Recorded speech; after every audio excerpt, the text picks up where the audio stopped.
وظيفة السيور بصفة عامة إنها بتنقل الحركة، بتاخد الحركة من جزء معين وبتنقل الحركة دي لأجزاء تانية في نفس الوقت.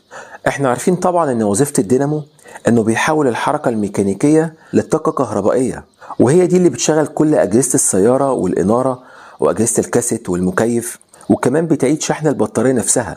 البطارية بتشحن عن طريق الدينامو. في بعض السيارات السير فيها بيكون راكب على الدينامو فقط، وهنا بنسميه سير الدينامو. وفي بعض السيارات الأخرى السير فيها بيركب على مجموعة كبيرة من الأجزاء، زي كمبروسر التكييف والدينامو ومروحة التبريد وترمبة المية وترمبة الباور. وفي الحالة دي بنسميه سير المجموعة، لأنه متركب على المجموعة دي كلها. يعني معنى كده إن سير الدينامو هو نفسه سير المجموعة، بس هنا متركب على الدينامو فقط، وفي سيارة تانية متركب على مجموعة أجزاء تانية. وعشان كده ضروري جدا إنك تعرف السير عندك في سيارتك متوصل على كام جزء، بحيث تقدر تحدد السبب لبعض الأعطال اللي ممكن تحصل. لأن السير لو متركب على الدينامو بس فالعطل هيبقى من الدينامو فقط، لكن لو السير متركب على أجزاء تانية فالعطل هيبقى في كل الأجزاء اللي متركبة عليها، واللي فيه منها بيكون ليه خطورة كبيرة جدا. وهنوضح الأعطال دي في آخر الفيديو عشان نبقى ماشيين بالترتيب. طيب، سير المجموعة أو الدينامو بيركب إزاي، وبياخد حركته منين، وإزاي بيوصلها لباقي الأجزاء اللي قلناها عشان تاخد أداء مثالي من السيارة؟ محرك السيارة من الأسفل بيكون فيه عمود متحرك اسمه عمود الكرنك أو عمود المرفق. العمود ده خارج منه ترس أو طنبورة.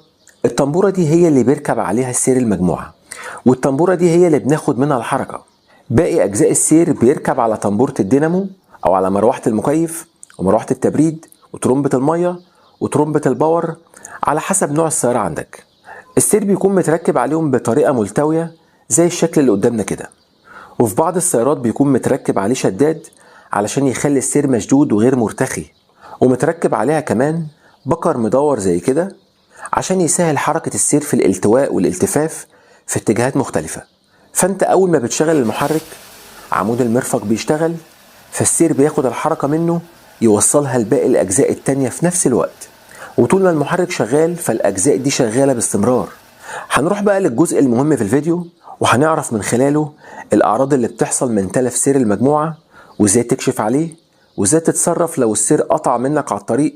وأنا شخصيا اتحطيت في الموقف ده قبل كده، وعايزين نركز عشان فيهم كام نقطة مهمين جدا وبيختلفوا من سيارة لأخرى.